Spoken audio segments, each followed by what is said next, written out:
سب سے پہلے تو نیتن یاہو نے پاکستان کے خلاف انڈیا کی بھرپور مدد کی، لیکن جب پاکستان کی فتح ہوگی تو پھر دونوں مل کے پاکستان کے پیچھے پڑ گئے، کیونکہ یہ یہود و نصارہ کسی کے دوست نہیں ہیں۔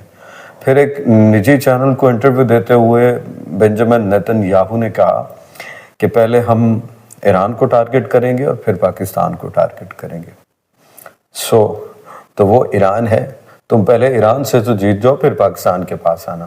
اور الحمدللہ پاکستان اس وقت پوری امت مسلمہ کو لیڈ کرتا ہے۔ یہ الگ بات ہے کہ پاکستان میں اتفاق نہیں ہے اور ہمیں کو اچھا انفارچونیٹلی لیڈر نہیں ملا، البتہ ہماری فوج دنیا کی سب سے اچھی اور بہترین فوج ہے، اور ہم امریکہ جیسے ملک کے ساتھ بھی جنگ کرنے کے لیے تیار ہیں۔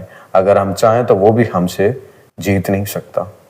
اور پھر یہ تو نیتن یاہو ہے، پاکستان چاہے تو اسرائیل کو 5 منٹ میں صفحہ ہستی سے مٹا سکتا ہے، لیکن ہر ملک کی کچھ حدیں ہوتی ہیں، ہر ملک کا کچھ اپنا ایک کرائٹیریا ہوتا ہے، وہ اس سے باہر نہیں نکل سکتا۔ تو ظاہری بات ہے ہر کوئی ایک قانون کے تحت ہی چلتا ہے، تو اس لیے پاکستان پہ کچھ پابندیاں ہیں، اس وجہ سے پاکستان خاموش ہے، ورنہ پاکستان کی لیڈر اور پاکستان کے ہر ادارے کو فلسطین کا اور ایران کا پورا احساس ہے۔ الحمدللہ we are a one nation and we are a Muslim and we are together and we love together and we are a brother and we always support to Muslim community and Muslim people. Netanyahu, your time is now end and Israel will finish on the earth inshallah ta'ala.